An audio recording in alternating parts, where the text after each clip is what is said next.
오늘 우리에게 주신 하나님 말씀은 신명기 9장입니다. 구약성경 신명기 9장 1절에서 6절까지 말씀 함께 읽겠습니다. 구약성경 275페이지 신명기 9장 1절에서 6절입니다. 시작. 이스라엘아 들으라. 네가 오늘 요단을 건너 너보다 강대한 나라들로 들어가서 그것을 차지하리니 그 성읍들은 크고 성벽은 하늘에 닿았으며 크고 많은 백성은 네가 아는 아낙 자손이라. 그에 대한 말을 네가 들었나니 이르기를 누가 아낙 자손을 능히 당하리요 하거니와 오늘 너는 알라. 네 하나님 여호와께서 맹렬한 불과 같이 내 앞에 나아가신즉 여호와께서 그들을 멸하사 내 앞에 엎드러지게 하시리니 여호와께서 내게 말씀하신 것 같이 너는 그들을 쫓아내며 속히 멸할 것이라. 내 하나님 여호와께서 그들을 내 앞에서 쫓아내신 후에 네가 심중에 이르기를 내 공의로움으로 말미암아 여호와께서 나를 이 땅으로 인도하여 들여서 그것을 차지하게 하셨다 하지 말라. 이 민족들이 악함으로 말미암아 여호와께서 그들을 네 앞에서 쫓아내심이니라. 네가 가서 그 땅을 차지함은 네 공의로 말미암음도 아니며 내 마음이 정직함으로 말미암음도 아니요 이 민족들이 악함으로 말미암아 내 하나님 여호와께서 그들을 네 앞에서 쫓아내심이라. 여호와께서 이같이 하심은 내 조상 아브라함과 이삭과 야곱에게 하신 맹세를 이루려 하심이니라.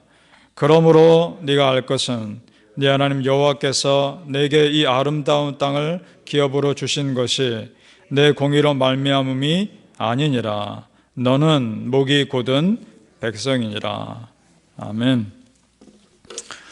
이 새벽에 예배하신 은혜가 우리 성도님들께 함께 하시기를 예수님 이름으로 축복합니다. 아멘. 자, 우리 성도님들, 우리가 크리스찬으로 살면서 기본적으로 가지고 계셔야 될 믿음이 있습니다. 기본적인 우리의 가장 밑바닥에 깔려 있어야 될 믿음의 전제가 있습니다. 그것은 뭐냐? 하나님은 항상 옳다는 겁니다. 맞습니까? 하나님은 항상 옳습니다. 하나님의 말씀은 다 맞습니다. 내 생각이 아무리 그럴듯하고 좋아 보여도 하나님 말씀에서 아니라 하시면 그건 아닌 겁니다.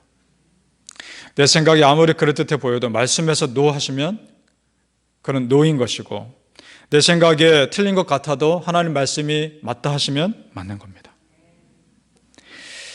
왜냐? 하나님은 항상 옳기 때문입니다. 지금까지 인도하신 하나님의 인도하심은 나에게 가장 맞는 것이었습니다. 내가 보기엔 그것이 그렇게 나한테 좋아 보이는 것 같지 않았다 해도 나에게 그것이 그때는 가장 맞는 것이었습니다. 그런 하나님의 신실하심을 믿으시기를 축복합니다. 이사야 55장 8절에서 9절에 분명히 말씀합니다. 이는 내 생각이 너희 생각과 다르며 내 길은 너희 길과 다름이니라. 여호와의 말씀이니라. 이는 하늘의 땅보다 높음같이 내 길은 너희 길보다 높으며 내 생각은 너희 생각보다 높으니라. 아멘. 이것을 기본적으로 우리가 믿을 때 하나님의 그 말씀의 권위에 순종하게 되어 있습니다. 그러니까 성도님들, 내가 뭘 잘해서가 아닙니다. 그리고 내 생각이 옳아서 하나님이 나를 쓰시는 것이 아닙니다. 그럴 만큼 우리는 완전하지 않습니다. 그럼에도 불구하고 하나님께서 나를 쓰시는 이유는 내가 어떤 자격이 있어서가 아니라 전적인 하나님의 은혜입니다. 전적인 하나님의 주권입니다. 아멘. 신명기 9장 4절 말씀 제가 다시 읽겠습니다. 오늘 말씀 4절입니다.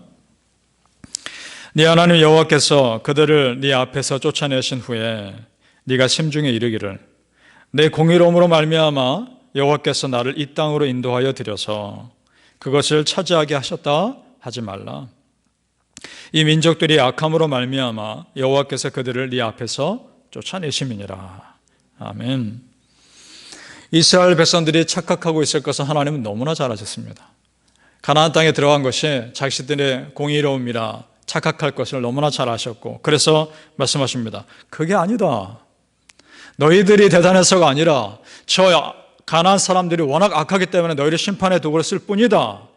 정확하게 말씀하고 계십니다. 그럼 이게 무슨 말입니까? 너희도 악을 행하면 언제든지 나는 너를 쫓아낼 수 있다 라는 말씀인 겁니다.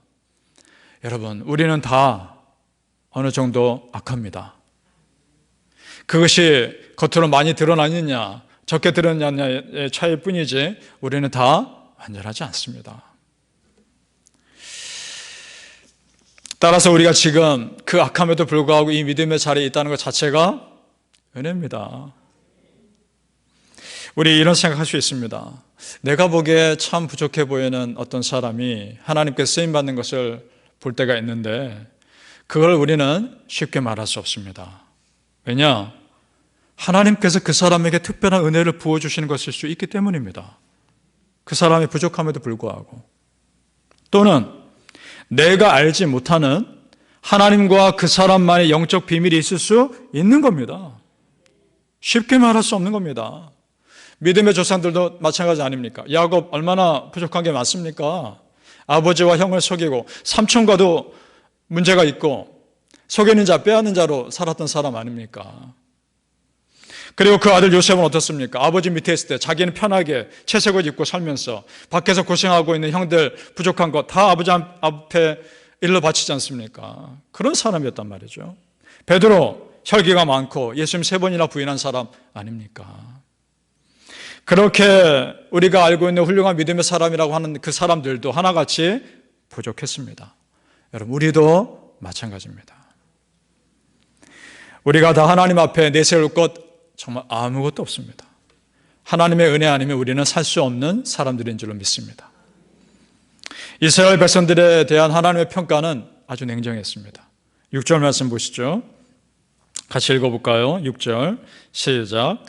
그러므로 네가 알 것은 네 하나님 여호와께서 네게 아름다운 땅을 기업으로 주신 것이 네 공의로 말미암음이 아니니라. 너는 목이 곧은 백성이니라. 아멘. 자, 성경에서 목이 곧다라는 표현은 교만하다라는 표현의 아주 일반적인 관용구입니다. 자, 여러분, 하나님이 항상 옳다는 걸 우리는 믿죠. 그럼 하나님께서 이스라엘 백성들에게 이렇게 평가했다는 것은 이 평가가 정확하다는 겁니다. 이스라엘 백성들은 목이 곧았던 것입니다. 자, 그렇다면 이것이 나에게도 적용되는 것입니다.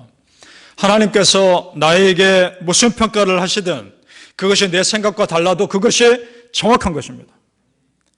그것을 겸손히 받아들이고 기도해야 하는 줄로 믿습니다. 사랑하는 성도님들, 그렇게 하나님 말씀을 있는 그대로 다 받아들이는 낮아진 마음에서부터 새로운 은혜가 시작되는 줄 믿으시기를 예수님의 이름으로 축복합니다. 아멘. 자, 이 말씀을 그대로 이스라엘 백성들에게 전해야 했던 모세의 입장을 한번 생각해 보죠. 모세가 이스라엘 백성들에게 너희는 목이 곧은 백성이라 말을 전해야 되는데 여러분, 그게 쉽겠습니까? 어렵단 말입니다. 하나님과 이스라엘 백성들 사이가 중간에서 모세는 굉장히 힘들었을 겁니다. 자, 이 40년을 그렇게 보냈던 모세가 나름대로 자기가 살 수 있는 방법을 찾았습니다. 그것이 무엇이냐? 금식기도입니다. 하나님 앞에서 모세는 어려운 일이 있을 때마다 40일씩 금식기도합니다. 처음 십계명 받을 때 40일 금식기도 하고 올라갑니다. 내려와 봤더니 기가 막힌 일이 벌어지고 있지 않습니까? 우상을 세워놓고 그것이 하나님이라 말하며 숭배하고 있지 않습니까? 그래서 그 처음 십계명 던져버립니다. 깨뜨려버리죠. 그래서 두 번째 십계명을 하나님 또 주시는데 그때 또 40일 금식기도합니다. 가데스 바네아에서 이스라엘 백성들 반역할 때 40일 금식기도합니다. 그때 이렇게 표현되어 있습니다. 그때마다 이렇게 내용이 되어 있는데 40주 40야를 여호와 앞에 엎드렸다라고 되어 있습니다. 40일 밤낮을 여호와 앞에 엎드린 겁니다. 그것이 모세가 살 길이었습니다. 그렇게 기도하지 않으면 이스라엘 공동체 자체가 무너지니까 그렇게 기도로 매달릴 수밖에 없었던 겁니다. 우리 18절 말씀 같이 읽어보죠. 18절 말씀입니다. 시작.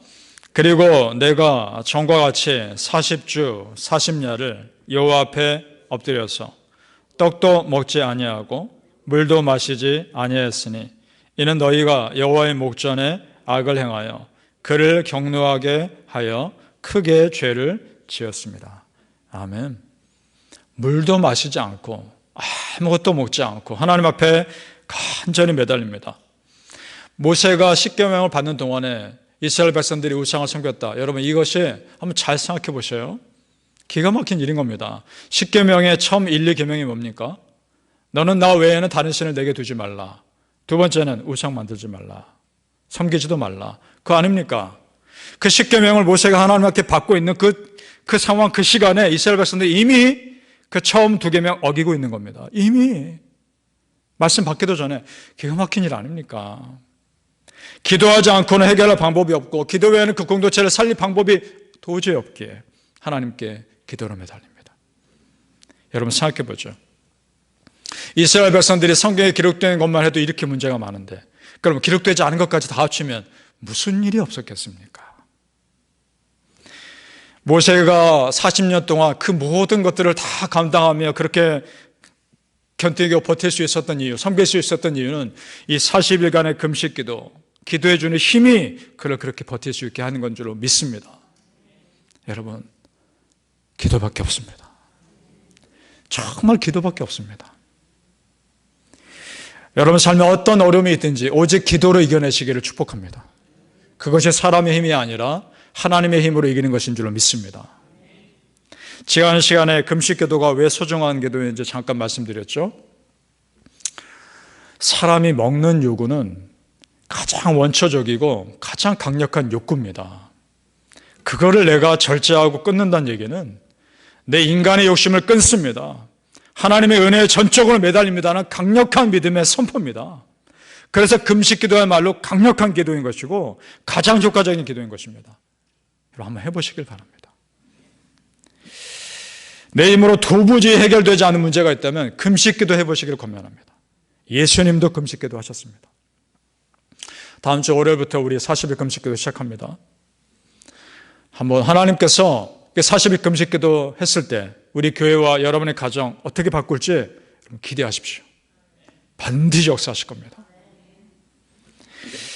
기도를 통해 우리 성도님들 막힌 담이 허물어지시고 기도를 통해 여러분의 삶의 묶임들이 끊어지시기를 예수 이름으로 선포합니다. 아멘. 에스라 8장 23절 말씀.